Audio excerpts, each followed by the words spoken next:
Bonsoir à tous et bienvenue dans l'hebdo de l'église adventiste du 7e jour à la Martinique. Tout de suite les titres. Invitation du pasteur Taylor Lambert, président de la Fédération adventiste du 7e jour, au grand rassemblement spirituel prévu du 27 au 30 décembre 2023. 75 ans, ça se fête. C'était les mots du pasteur Eli Henry, président de la division interaméricaine, présent à l'occasion de l'anniversaire de l'église adventiste de Morija. Journée de remerciement pour le corps diaconat de l'église du Lorrain Mont-Carmel, où 56 diacres et diaconesses ont été remerciés. C'est le 16 et 17 septembre dernier qu'a eu lieu le séminaire pour les couples mariés. Nous vous diffuserons quelques images de ce programme.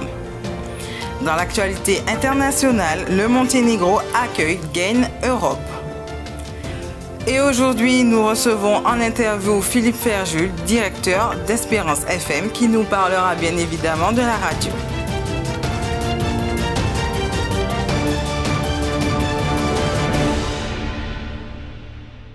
Le président de la Fédération adventiste du 7e jour de la Martinique, pasteur Taylor Lambert, vous invite au grand rassemblement spirituel qui se déroulera du 27 au 30 décembre 2023 au stade de Dillon à Fort-de-France. C'est avec plaisir que je viens devant vous aujourd'hui pour vous rappeler notre événement important de la fin de l'année, du 27 au 30 décembre 2023. Un grand rassemblement spirituel. Nous vous invitons, là où vous êtes, monsieur, madame, mademoiselle, à faire des plans pour vivre avec nous ce temps fort spirituel. Nous en avons besoin. L'urgence des temps dans lesquels nous sommes nous impose de pouvoir provoquer ce rassemblement. Nous allons prier, chercher la force divine pour faire face aux temps qui sont devant nous. Notez-le sur votre calendrier.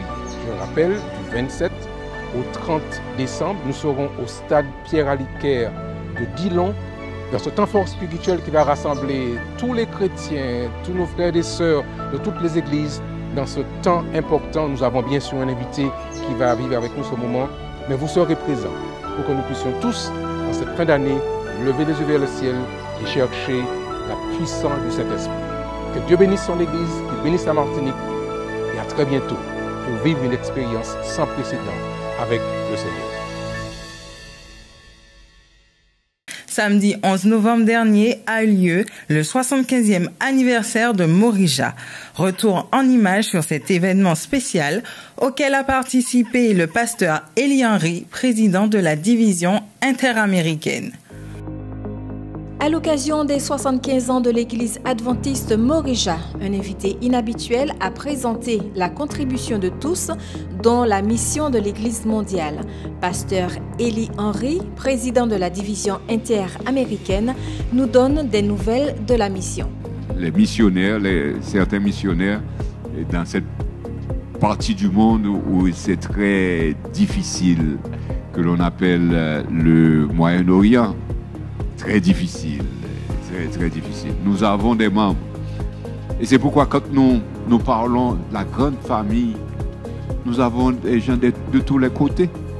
Et l'Éternel nous invite à parler à tous, à les rechercher, à leur montrer cette attention, cet amour qu'il a pour l'humanité. Dieu aime le monde. C'est aussi le samedi 11 novembre dernier que s'est déroulée la journée de remerciement pour le corps diaconat de l'église du Lorrain Mont-Carmel pour les 56 diacres et diaconesses. Reportage de Sonia Ognier. Tu es mon roi au jour de la détresse, et si je tombe. Journée de remerciement pour le corps des diaconats de l'église du Lorrain. 56 diacres et diaconesses, dont 27 en fonction et une consécration. Un ministère parfois méconnu des membres. À l'église primitive, si on va dans l'acte 6, quand ils sont choisis, en fait au départ ce sont des hommes, c'est pour assister les apôtres au service des tables, c'est-à-dire qu'ils s'occupaient des biens de l'église et ils s'occupaient des besoins des gens. notamment s'occuper que chacun avait ce dont il avait besoin pour s'épanouir, pour se nourrir les autres, surtout qu'il y avait des distributions de nourriture qui se faisaient. Mais au fur et à mesure, ils vont prendre de l'ampleur et on va voir certains qui sont des évangélistes et d'autres qui aussi prêchent comme Philippe et autres. L'Église adventiste s'est organisée avec un ministère de diacre et de diaconesse. Aujourd'hui, on parle du ministère du diaconat, un seul chapitre dans le manuel de l'Église, où on définit un petit peu la tâche, ce que l'on attend des diacres dans l'Église. Donc la première chose, c'est qu'ils sont mis à part pour ce service-là, avant donc le début de leur ministère.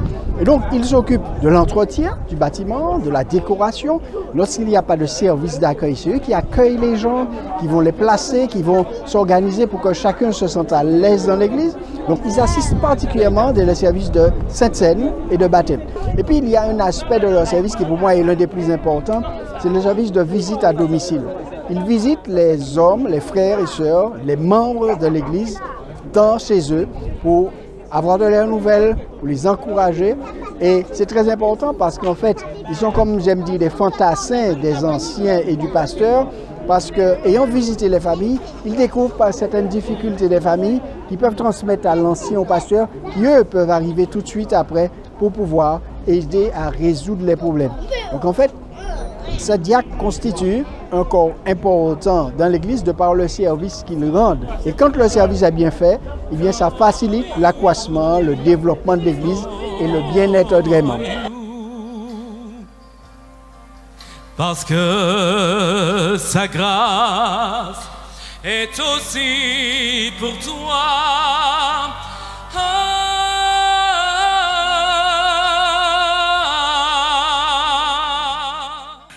Nous allons parler à présent du séminaire des couples mariés qui s'est déroulé le 16 et 17 septembre 2023 à la salle polyvalente de la Fédération adventiste du 7e jour. Un reportage d'Espérance Média. Du 16 au 17 septembre 2023, les couples de la Martinique étaient conviés à leur première rencontre annuelle, programme ayant pour objectif de rafraîchir et renforcer les relations entre conjoints. L'un des intervenants nous présente l'objectif de son module. Nous nous trouvons dans un monde où il y a des conflits et ce module nous permet d'analyser ce que nous sommes. Ça nous permet de découvrir qui nous sommes et de savoir que nous avons à l'intérieur de nous-mêmes des solutions qui peuvent nous aider à éviter les différents conflits que nous risquons de rencontrer dans notre vie, ou ailleurs, dans une société ou au travail, de revoir tout ce que nous avons été depuis nous sommes nés jusqu'à notre âge maintenant. Moi aussi j'encourage, surtout qu'on sait déjà que normalement le prochain sera encore plus haut, plus gratifiant, plus enrichissant. Je conseillerais vraiment à tous les couples de rythmer leur vie de couple justement par ce genre de séminaire que je trouve assez complet, qui aborde tous les thèmes qui peuvent coincer, si on peut dire ça. On a beaucoup de réponses à certaines situations que l'on vit et j'encourage tous les couples vraiment à y participer. Moi j'invite tous les couples mariés à venir, hein. Ça va rebooster l'union et puis s'il y a toujours des moments, voilà, des moments motivés, ça remotive. Donc c'est très enrichissant. Le département famille vous donne donc rendez-vous l'année prochaine pour un nouveau séminaire des couples. Aujourd'hui, nous recevons Philippe Père-Jules en interview, directeur d'Espérance FM, pour parler bien évidemment de la radio. Philippe Père-Jules, ça va? Ben, ça va bien, très heureux d'être là avec toi. Merci d'avoir répondu à l'invitation. Nous allons parler tout d'abord de la radio aujourd'hui. Oui. Alors dis-moi Philippe, qu'est-ce qui motive à avoir autant d'émissions à Espérance FM? Eh bien, tout d'abord, je tiens à remercier le Seigneur de ce qu'il nous permette de produire autant d'émissions pour dire à la population martiniquaise et à tous ceux qui nous écoutent sur les réseaux sociaux et autres supports que Jésus sauve encore aujourd'hui. Toucher le maximum de personnes. La parole de Dieu nous invite à faire de toutes les nations des disciples. Mieux encore, dans le livre d'Apocalypse, il est écrit que Jean a vu devant le trône de Dieu une grande foule de toute nation, de toute tribu, de tout peuple, de toute langue. Et donc à notre niveau, à la Martinique, nous voulons nous adresser à toutes les populations. Parce que à la Martinique, il y a des personnes qui sont en situation de handicap, il y a des orphelins, il y a des veufs et des veuves. Nous voulons transmettre ce message d'espérance aussi à ces personnes. Donc, ces émissions sont proposées pour que chacun, quelle que soit sa situation, eh bien, puisse recevoir un message d'espérance. Parce que nous croyons que le Seigneur Jésus, il apporte des réponses à toutes les vies, à toutes les situations. Et nous devons aller à la rencontre de ces personnes dans ce qu'elles vivent, pour apporter des réponses, mieux encore, la réponse qui est Jésus, qui sauve. Et en cela, nos émissions nous servent de support, de communication, pour transmettre ce message d'espérance. Donc il y a beaucoup d'émissions, mais toutes ces émissions sont que pour l'espérance. Oui. C'est ce message que nous voulons transmettre et cela est important pour nous. Mais parle-nous justement de ces émissions. Tu parlais d'Ebenezer qui recommence bientôt. Oui, très bientôt. Nous allons reprendre l'émission à 4 heures, Ebenezer, parce que c'est une émission qui est en attente par bon nombre d'auditeurs. Parce que nous avons une grille qui est très pleine. Si nous commençons à 4 heures avec Ebenezer, dès 6 heures, nous avons la matinale. Nous retrouvons toutes les émissions de la journée. Et en soirée, nous avons, sur cette nouvelle saison, 2 grosses émissions, parce qu'elles sont quotidiennes, qui ont formé encore la grille avec cette émission Connexion à 19h avec les jeunes. Oui. Les jeunes, c'est vraiment extraordinaire de voir les jeunes s'engager de cette manière. Et je remercie encore Pasteur Delbois pour son engagement et ses autres pasteurs qu'il a su amener à cette émission pour soutenir les jeunes. C'est vraiment une grande joie pour moi. Et également cette nouvelle émission à 21h tous les soirs avec le pasteur Michael Rosamond, Parole de guérison. Ce sont des émissions qui constituent pour moi vraiment une belle réussite, parce que d'engager des personnes sur des émissions quotidiennes, ce sont des bénévoles d'autant plus, ce n'est pas simple, mais je suis vraiment reconnaissant à l'Éternel pour ce qu'il permettent à ces personnes, à ces jeunes de s'engager. Ce qui est important, c'est de pouvoir donner un message à la population martiniquaise. Tout ce que nous faisons, c'est pour transmettre le message d'espérance.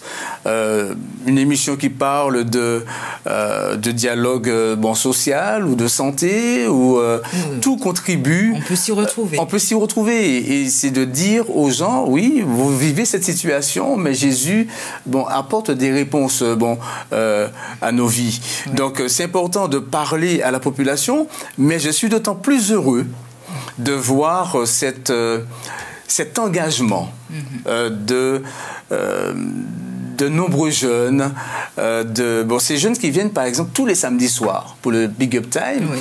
Ils ont peut-être d'autres choses à faire, mais tous les samedis soirs ils sont là, quoi. C'est vrai. Ils sont là pour faire vivre un moment chaleureux auprès de cette population. On entend souvent de mauvaises nouvelles, des choses qui découragent. Donc nous voulons dire que oui, le Seigneur Jésus, il a dit, je suis venu pour que ma joie soit en vous et que votre joie soit parfaite. Donc le Seigneur, il veut que nous soyons remplis d'espérance, que nous soyons remplis de joie. Il y a des difficultés, il y a des choses qui ne vont pas, mais il y a des choses qui vont. Et dans ce qui va, nous pouvons dire que le Seigneur ne nous a pas abandonnés et nous donne de pouvoir nous appuyer sur une parole qui est solide, qui est puissante, parce qu'elle amène l'espérance dans nos vies. Et en cela, je suis très heureux de voir que nous avons peut-être, je ne peux même pas les compter, peut-être 160 ou 170 bénévoles qui travaillent au quotidien à Espérance FM. Et cette dynamique que nous vivons, que nous connaissons, eh bien, nous le devons à l'Éternel. Parce que je crois que c'est lui qui met cette disposition dans les cœurs, qui inspire. Et je suis des fois surpris par cette promptitude de certains à vouloir faire, à cet engagement. Et je bénis Dieu pour cela, de voir autant de membres vouloir participer à cette belle œuvre que le Seigneur permet d'accomplir à travers Espérance FM. Tu as répondu correctement à toutes les questions que je n'ai même pas eu le temps de poser. Oui. Merci à toi, Philippe. Et bien, en tout cas, merci de m'avoir invité. Et puis, je veux vraiment remercier le Seigneur, puisque mois après mois, nous avons une croissance d'audience. C'est-à-dire de plus en plus de personnes écoutent la radio. Nous avons de nombreux témoignages et je veux ici vraiment du fond du cœur remercier déjà le personnel salarié de la radio, mais et aussi les bénévoles qui font un travail extraordinaire. Ils ne le font pas pour moi ni pour l'Église, mais ils le font pour le Seigneur. Pour votre travail extraordinaire. Voilà, et nous pouvons merci à Dieu. Être reconnaissants de ce que l'Éternel met dans ses cœurs, cette disposition et cette disponibilité pour le servir. Eh bien, merci. C'est gentil, Philippe, d'avoir répondu présent aujourd'hui pour cette interview. Merci pour cette invitation. Okay.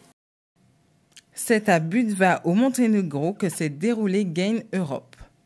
Pendant 8 jours, les responsables de la communication de toute l'Europe et de d'autres pays du monde se sont retrouvés à Budva, au sud de l'Europe, pour partager des idées et élaborer des stratégies sur la manière de mieux communiquer sur notre mission au monde. Plus de 300 communicateurs ont participé aux 2 rencontres les plus importantes de l'Église adventiste du 7e jour.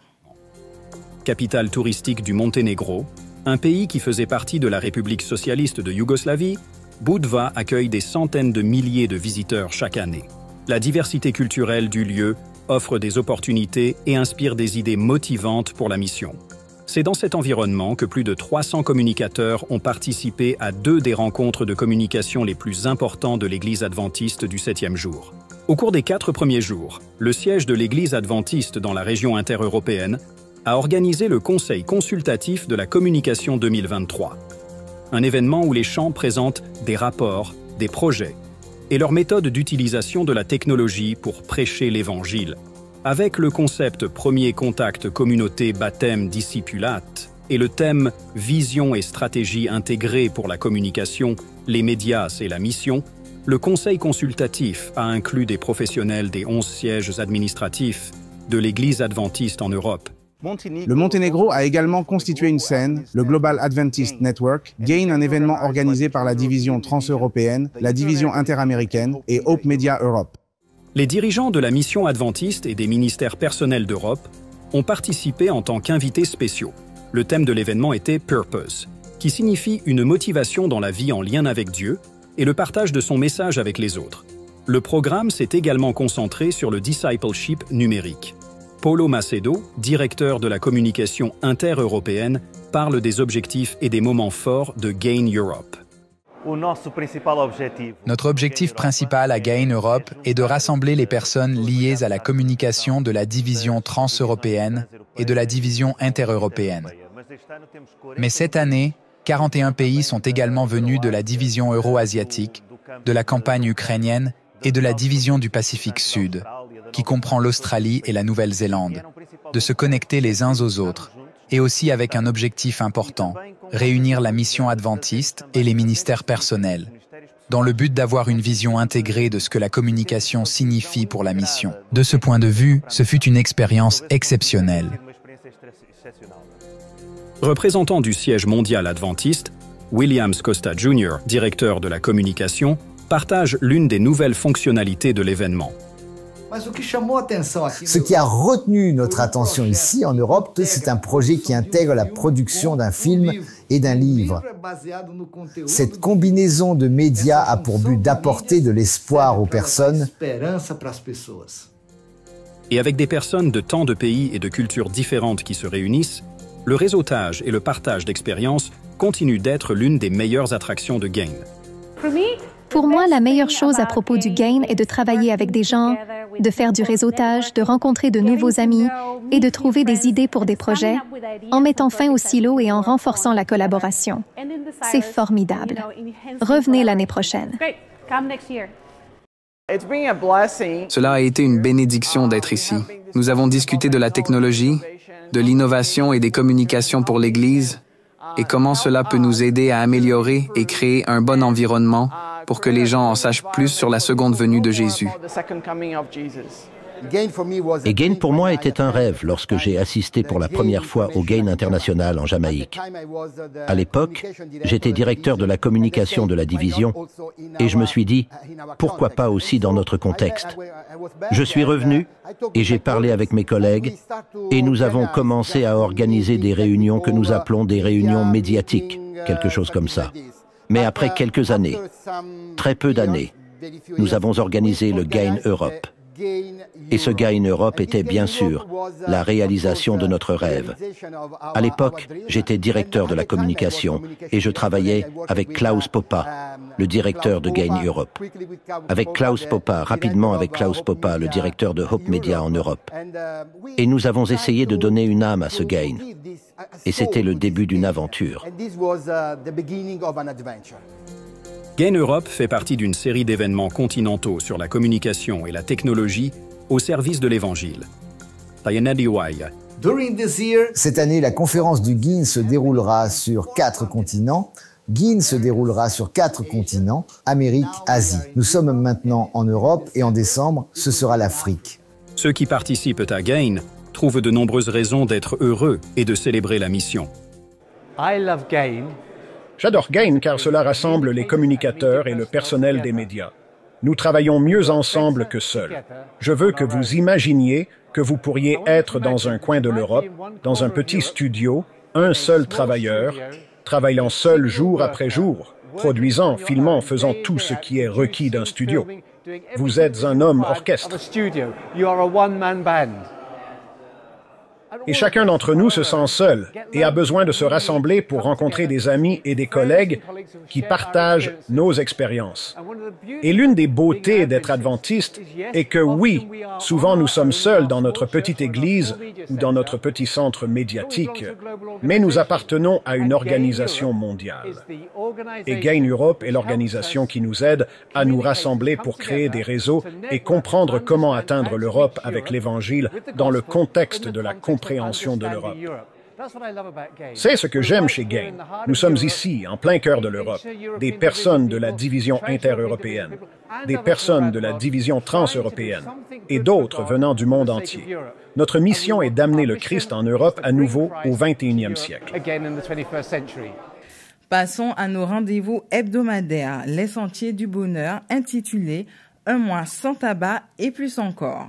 L'épisode est disponible sur le site www.adventiste.mq. Il sera également diffusé le samedi à 13h sur les ondes d'Espérance FM, le 91.6. Eric, en France, le mois de novembre, c'est le mois sans tabac. C'est la 8e édition de cette opération qui se présente comme un défi à relever pour tous les fumeurs. Cette opération encourage en effet à arrêter de fumer pendant 30 jours et compte déjà plus de 92 000 inscrits au programme. Des outils d'aide à l'arrêt sont mis à la disposition des participants, notamment sur le site internet dédié et sur l'application Tabac Info Service. Une belle initiative. Une belle initiative qui va sans aucun doute redonner du souffle à ceux et celles qui, à cause du tabac, en ont perdu parce que le tabagisme, on le sait, réduit considérablement nos capacités respiratoires. La médecine a démontré que le fumeur respire un air chargé de produits toxiques qui vont agresser directement les cellules qui tapissent les parois de son appareil respiratoire.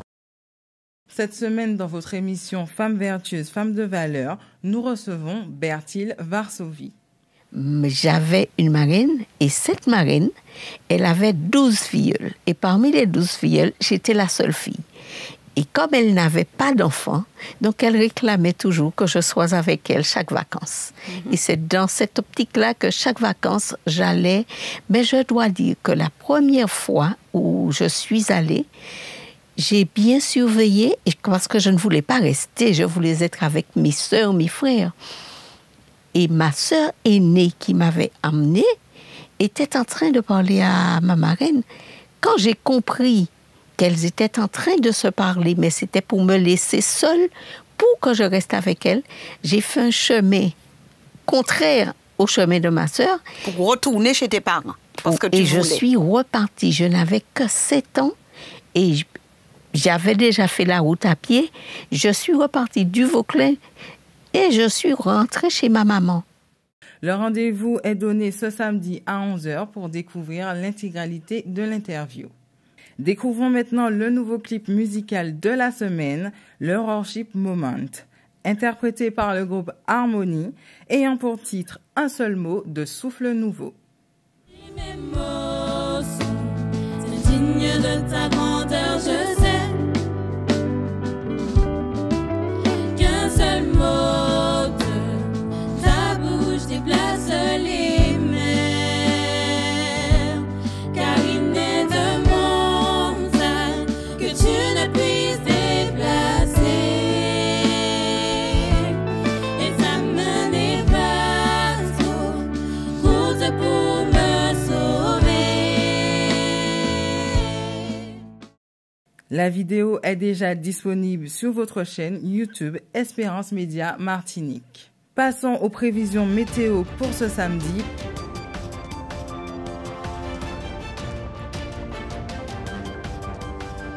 Pas de vigilance particulière à noter. Le ciel sera d'un aspect brumeux. La température maximale prévue sera de 31 degrés. Le soleil se lèvera à 6h07 et nous pourrons clôturer le sabbat à 17h33.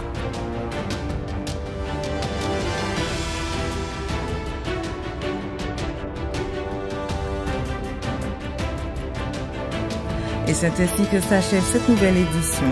Merci à tous pour votre écoute. Je vous laisse avec la suite du programme sur votre chaîne YouTube Espérance Média Martinique et sur les 91.6 de la Bonne FM. D'ici là, prenez soin de vous et que Dieu vous bénisse.